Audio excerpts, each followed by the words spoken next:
മനസാക്ഷിയുള്ള ഒരു മലയാളിയും മറക്കില്ല അവർ ചിരിക്കുന്ന ചിത്രം. ചെയ്ത കൃത്യത്തെയോർത്ത് മുഖത്ത് അതീവ സംതൃപ്തിയുടെ നിറഞ്ഞ ചിരിയാണ് അവർ 6 പേരുടെയും മുഖത്ത് വിരിഞ്ഞ് ചരിത്രത്തിൽ പതിഞ്ഞത്. പൂവത്തൂർ പരുത്തിക്കാട്ടുകുടി ജാഫർ, എരമം അയ്യരുകുടി സജീർ, കറുമാട്ടുകുടി മുഹമ്മദ് ഷോബിൻ, കുഴിക്കോട്ടിൽ കെ അലി, വെള്ളിലാവുങ്കൽ യൂനസ് അലിയാർ, നെട്ടൂർ മദ്രസപ്പറമ്പിൽ എം റിയാസ് എന്നിവരായിരുന്നു ആ 6 പേർ.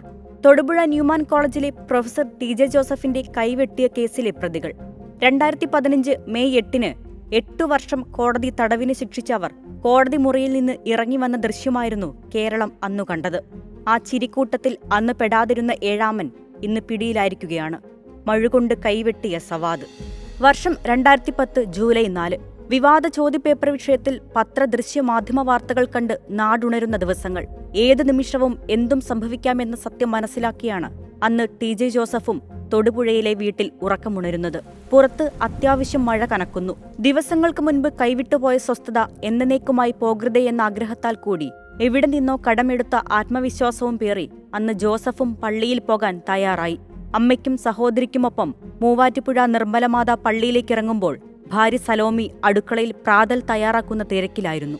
സമയം കടന്നുപോയി. മഴ തോരുന്നു. ഭർത്താവും മറ്റുള്ളവരും പ്രാർത്ഥന കഴിഞ്ഞ് തിരിച്ചുവരുന്നതും പ്രതീക്ഷിച്ചിരുന്നു സലോമിയും മക്കൾ മിഥുനും ആമിയും. പ്രതീക്ഷിച്ചതുപോലെ തന്നെ തിരിച്ചുവന്നു. പക്ഷേ പാതി ജീവനറ്റ ശരീരമാസകലും മാംസവും രക്തവും ഇടകലർന്ന മുറിവുകളും അറ്റുപോയ കൈപ്പത്തിയുമായി കിടന്ന TJ ജോസഫിനെ കണ്ട് സലോമി അലറി വിളിച്ചു. വിവാദമായ ചോദ്യം പരീക്ഷയ്ക്കിട്ടുകൊടുത്ത ആ അധ്യാപകൻ ഒരിക്കലും ചിന്തിച്ചിട്ടുണ്ടാകില്ല ഒരു ചോദ്യത്തിലൂടെ തന്റെ ജീവനും ജീവിതവുമെല്ലാം കൊടുക്കേണ്ടി വരുമെന്ന്. പിറ്റേന്ന് വിവാദ ചോദ്യപേപ്പർ കേസിന്റെ മുഖം അപ്പാടെ മാറിയാണ് മാധ്യമങ്ങൾ പ്രഭാതം തൊട്ടത്. ന്യൂമാൻ കോളേജിലെ അധ്യാപകന് വെട്ടേറ്റു, പ്രൊഫസർ TJ ജോസഫിന്റെ കൈപ്പത്തി വെട്ടി, അങ്ങനെ വാർത്തകൾ മിന്നിമറഞ്ഞുകൊണ്ടിരുന്നു. കേരളം കത്തിപ്പടരുന്ന വാർത്താദിനങ്ങളായി പിന്നീടുള്ള ദിവസങ്ങൾ. 2010 മാർച്ച് 23. കടുത്ത മീനച്ചൂടിനിടെ ന്യൂമാൻ കോളേജിൽ 2ാം semester BCom Malayalam internal exam നടക്കുകയാണ്. വിദ്യാർത്ഥികൾ പരീക്ഷാ തയ്യാറെടുപ്പുകളോടെ ക്ലാസ് മുറിയിലെത്തി. എല്ലാ ഒരുക്കങ്ങളും പൂർണ്ണം. അധ്യാപകൻ ചോദ്യപേപ്പർ വിതരണം ചെയ്തു. TJ ജോസഫ് തയ്യാറാക്കിയ ചോദ്യപേപ്പറിലെ 11ാം നമ്പർ ചോദ്യം വർഷങ്ങൾ നീണ്ടുനിൽക്കുന്ന സംഭവ വികാസങ്ങൾക്ക് അവിടം വച്ച് തുടക്കമിടുകയായിരുന്നു. PT കുഞ്ഞുമുഹമ്മദിന്റെ തിരക്കഥയിലെ രീതിശാസ്ത്രം എന്ന പുസ്തകത്തിൽ നിന്നുള്ള ഭ്രാന്തനും ദൈവവുമായുള്ള സംഭാഷണമായിരുന്നു ആ ചോദ്യത്തിനാധാരം. പിന്നാലെ ഒരു പത്രത്തിൽ വന്ന വാർത്തയോടെ അത് വലിയ വിവാദമായി, പ്രതിഷേധമായി, ചർച്ചകളായി. TJ ജോസഫ് പ്രവാചകനെ അവഹേളിച്ചുവെന്നായിരുന്നു വിവാദം. വിഷയം തങ്ങളുടെ കയ്യിൽ നിൽക്കില്ലെന്ന് മനസ്സിലാക്കിയ ന്യൂമാൻ കോളേജ് അധികൃതർ പരസ്യമായി മാപ്പ് പറഞ്ഞു.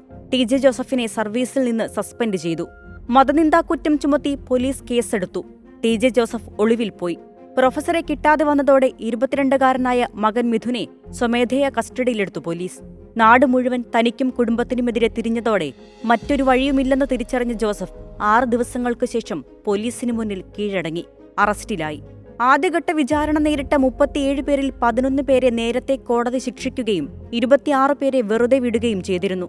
നിയമവിരുദ്ധ പ്രവർത്തന നിരോധന നിയമം, ഗൂഢാലോചന, മാരകായുധങ്ങൾ ഉപയോഗിച്ച് പരുക്കേൽപ്പിക്കൽ, ഭീഷണിപ്പെടുത്തൽ തുടങ്ങിയ കുറ്റങ്ങളാണ് പ്രതികൾക്കെതിരെ ചുമത്തിയിരുന്നത്. TJ ജോസഫിന്റെ കൈവെട്ടിയ കേസിൽ മുഖ്യപ്രതികളായ സജിൽ, MK നാസർ, നജീബ് എന്നിവർക്ക് ജീവപര്യന്തം തടവ് ശിക്ഷ വിധിച്ചു കോടതി. 9, 11, 12 പ്രതികളായ നൌഷാദ്, മൊയ്തീൻ കുഞ്ഞ്, അയൂബ് എന്നിവർക്ക് 3 വർഷം വീതം തടവും വിധിച്ചു. 2024 ജനുവരി 10-ന് പിടിയിലായത് കേസിലെ 1-ാം പ്രതി സവാദ്. അറ്റുപോയ കൈപ്പത്തിയേക്കാൾ ചർച്ചയായി TJ ജോസഫിന്റെ വീട്ടിലെ സംഭവങ്ങൾ. ജോലി പോയതോടെ സാമ്പത്തികമായി ഏറെ തകർന്നു കുടുംബം. മക്കളുടെ വിദ്യാഭ്യാസ ചിലവുകൾ, ലോൺ, ആശുപത്രി ചിലവുകൾ, വീട്ടുചിലവ് എല്ലാം കൂടി താങ്ങാനാകാതെ വന്നതോടെ സലോമി കടുത്ത മാനസിക വിഷമത്തിലായി. കുടുംബാന്തരീക്ഷം ഇരുട്ടിലായതോടെ കാര്യങ്ങൾ കൈവിട്ടുപോയി തുടങ്ങി. സലോമി വിഷാദത്തിലേക്ക് കടന്നു. ഒടുവിൽ ഒന്നിനെയും അതിജീവിക്കാൻ കഴിയാതെ വന്നതോടെ അവർ 2014 മാർച്ചിൽ ആത്മഹത്യ ചെയ്തു. വിവാദവും വിദ്വേഷവും സഹതാപ തരംഗമായി മാറുകയായിരുന്നു പിന്നീടുള്ള ദിനങ്ങൾ. ഒടുവിൽ വിരമിക്കാൻ 3 ദിവസം മാത്രം ശേഷിക്കെ TJ ജോസഫ് പെൻഷൻ ആനുകൂല്യങ്ങൾക്ക് അർഹനെന്ന് കോളേജ് അധികൃതർ അറിയിച്ചു. അത് തെല്ലൊരാശ്വാസമായി കാണണം. ഭാര്യയുടെ വിയോഗവും കുടുംബത്തിന്റെ സാമ്പത്തിക തകർച്ചയുമെല്ലാമായതോടെ മറ്റൊരു ജീവിതത്തിലേക്ക് യഥാർത്ഥത്തിൽ പറിച്ചു നടപ്പെട്ടു TJ ജോസഫ്. തന്റെ ഇടതു കൈകൊണ്ടെഴുതിയ അറ്റുപോകാത്ത ഓർമ്മകൾ എന്ന ആത്മകഥയിലൂടെയാണ് TJ ജോസഫ് ആ വിവാദ സംഭവങ്ങളും പിന്നീടുള്ള ജീവിതവുമെല്ലാം വിവരിച്ചത്. എന്നെപ്പോലെ തന്നെ എന്നെ ഉപദ്രവിച്ചവരും ഇരകളാണ്. അവരുടെ മുറിവുകൾ ഉണങ്ങട്ടെ. സവാദിനെ പിടികൂടുന്നതിന് മുൻപ് 6 പ്രതികളെ കോടതി 8 വർഷത്തെ തടവിന് ശിക്ഷിച്ചപ്പോൾ ടി.ജെ. ജോസഫിന്റെ പ്രതികരണം ഇപ്രകാരമായിരുന്നു. ഇരയ്ക്ക് നീതി കിട്ടിയെന്ന വിശ്വാസം തനിക്കില്ലെന്നും അദ്ദേഹം പറഞ്ഞു. ഇന്ന് സവാദ് പിടിയിലാകുമ്പോൾ ജോസഫ് പറയുന്നു, സവാദിനെ കണ്ടാൽ എനിക്ക് തിരിച്ചറിയാം, പക്ഷേ അയാളല്ല യഥാർത്ഥ പ്രതി. സവാദ് ഒരു ആയുധം മാത്രമാണെന്ന്.